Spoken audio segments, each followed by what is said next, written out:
طبعا الزبادي لا غنى عنه في السحور، وبالنسبة لأننا مكملين وصفات التوفير وبنعمل كل حاجة في البيت عشان نضمن نظافة وجودة وكمية أكتر من غير تكاليف. أهلا بيكم وفيديو جديد من قناة نوتيلا وموتزاريلا. أنا سمر الدسوقي، والنهاردة إن شاء الله هنعمل مع بعض الزبادي البلدي بالفاكهة والزبادي السادة، وهقول لكم على طريقتين لعملية التخمير، كمان هيكونوا أسهل وأسرع وأبسط مما تتخيلي. خليكي معايا لآخر الفيديو، وما تنسيش تدعمينا باللايك وتكتبيلي كومنت إيجابي يشجعني لعمل فيديوهات جديدة. اللهم بلغنا رمضان لا فاقدين ولا مفقودين، وكل عام وأنتم بألف خير.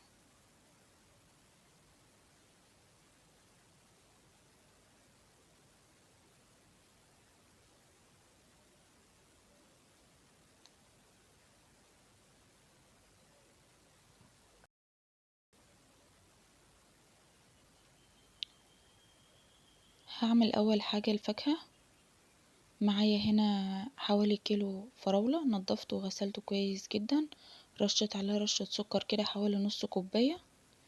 هقلب كده الأول، انا مش عايزاه يكون السكر بتاعها عالي قوي، وبعدين حسيت ان هي محتاجة فرشت رشة كمان. تمام كده،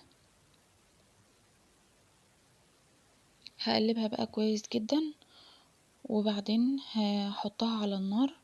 معايا هنا مانجا من اللي انا كنت مفرزاها وعاملاها قبل كده على القناة، رشيت برضو عليها رشة سكر، وبعدين حطيتها هرفعها على النار وهعملها بنفس طريقة المربى. اول ما تغلي هشيل الريم او الفوم اللي بيبقى على الوش ده، وبعد كده قبل ما تنزل ب10 دقايق هقوم عصر عليها نص ليمونة، والطريقتين زي بعض. تمام كده، وطلعت معايا بالشكل اللي انتوا شايفينه ده. معايا هنا 2 كيلو لبن غليتهم وبردتهم، بحيث ان انا لما احط صبع فيهم كده يبقى ايه يعني زي دمعة العين او زي رضعة البيبي كده. هضيف لهم ال2 كيلو، هضيف لهم كوباية زبادي، يعني الكيلو بياخد معلقتين زبادي، فانا جايبة 2 كيلو هضيف لهم الكوباية بما يعادل 4 معالق زبادي. ودي مرة واحدة بس اللي بجيبها، وبعد كده بعين من الكوبايات او الطواجن اللي انا بعملها البرامات اللي هي الصغيرة دي بعين واحد. بعد كده دي بستخدمها بتبقى الخميرة ومعدتش بشتري بقى خلاص.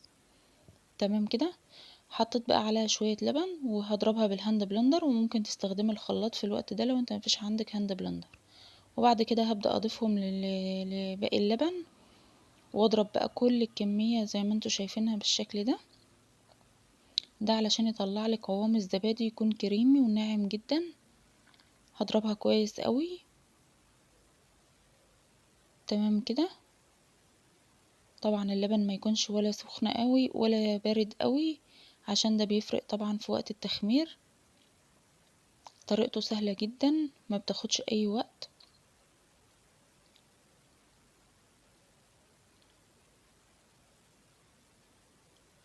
هضرب اللبن كويس قوي،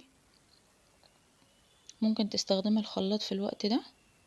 بعد كده هجيب بقى الطواجن او البرامات زي ما انتم ما بتسموها، وابدأ بقى اضيف لها اللبن بالشكل اللي انتوا شايفينه ده.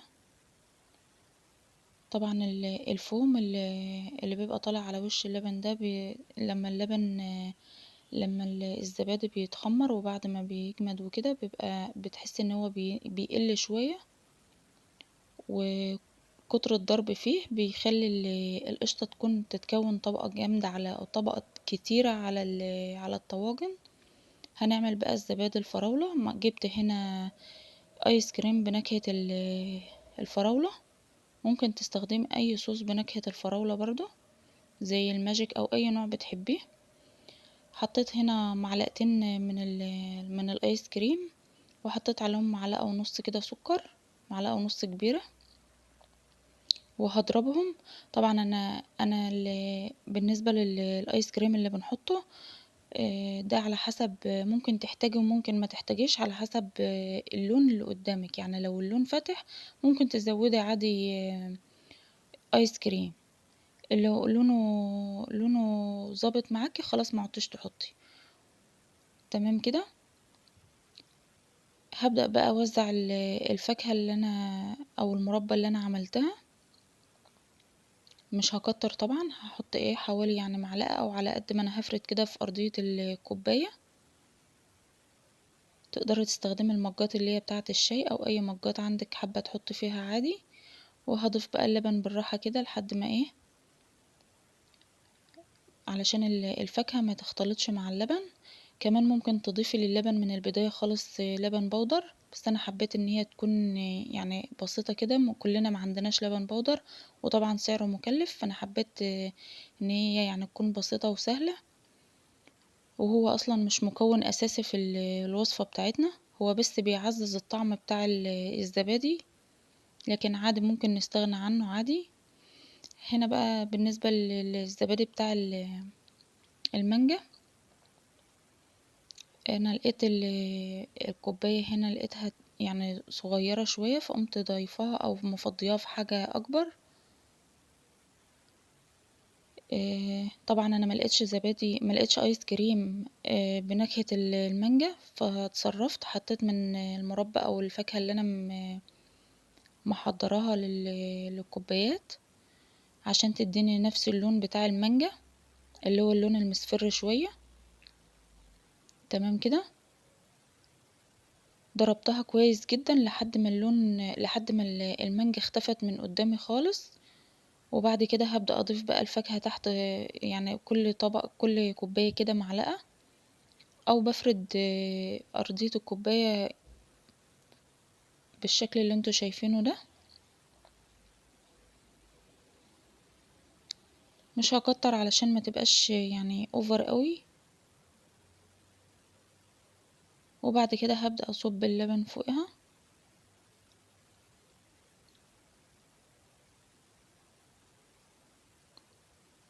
تمام كده.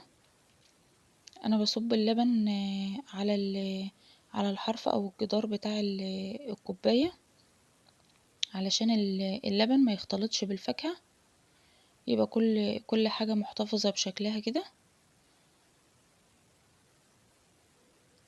تمام كده.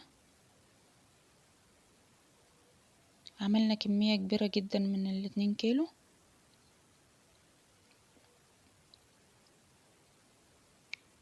وصفة سهلة وبسيطة جدا.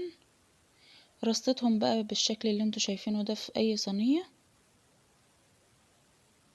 وبعدين جبت مية مغلية وهبدأ اضيفها لحد ما لنص البرامات او نص الكوبايات بالشكل ده، يعني يكون مستوى المية لنص الكوباية.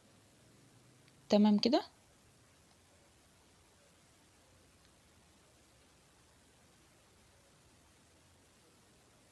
وهغطي بقى الصينية دي بالاسترتش راب.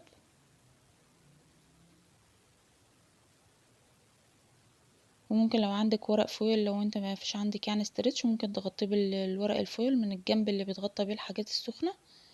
قفلت كويس جدا على الصينية، ودي خطوة مهمة جدا. وبعد كده هتجيبي حاجة زي كده، دي يعني مفرش سرير او دفاية، بتغطيها بقى كويس اوي في الوقت ده من جميع الجهات. تمام كده. بتفضل 4 ساعات، يعني انت ممكن من بعد الفطار تعمليها، وبعد 4 ساعات بتدخليها في التلاجة ساعة او نص ساعة بيجمد، وبعد كده ممكن تتسحري بيها في نفس اليوم. الطريقة التانية بقى هي الميكروويف. اللي عنده ميكروويف يا جماعة بصراحة دي اختراع في الوصفة دي بصراحة.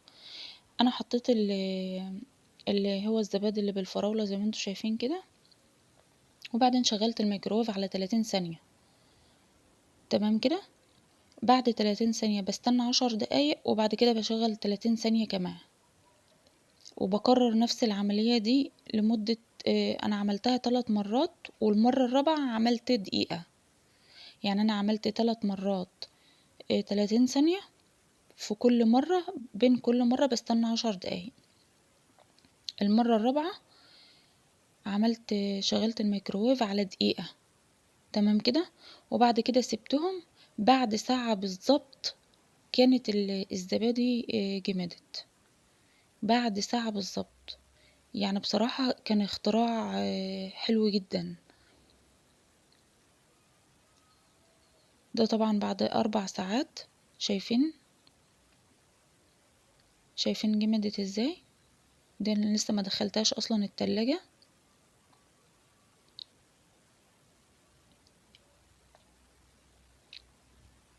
هبدأ بقى اشيلهم من الصينية بالشكل ده.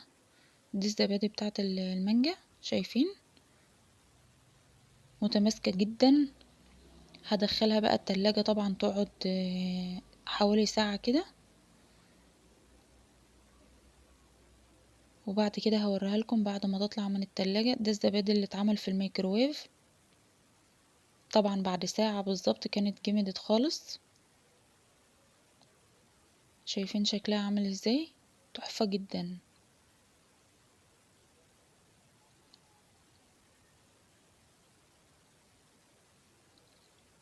كنت دخلتهم بقى التلاجة وبعدين طلعتهم بعد ساعة. شايفين بقى القوام عامل ازاي؟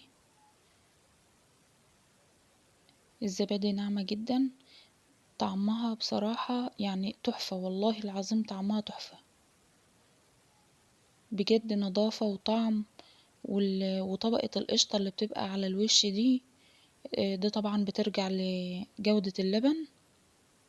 لازم اللبن يكون حليب طازة، لبن او حليب، علشان اخواتنا اللي بيشاهدونا من المغرب او من اي بلد تانية.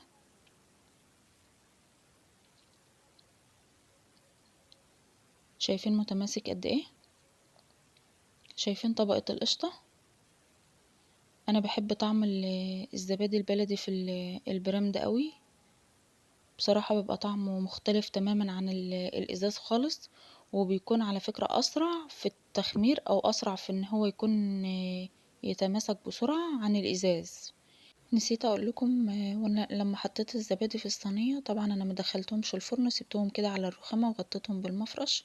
وده كان فيديو النهاردة، يا رب يكون عجبكم، ويا رب اكون قدرت افيدكم ولو بمعلومة صغيرة. والسلام عليكم ورحمة الله وبركاته.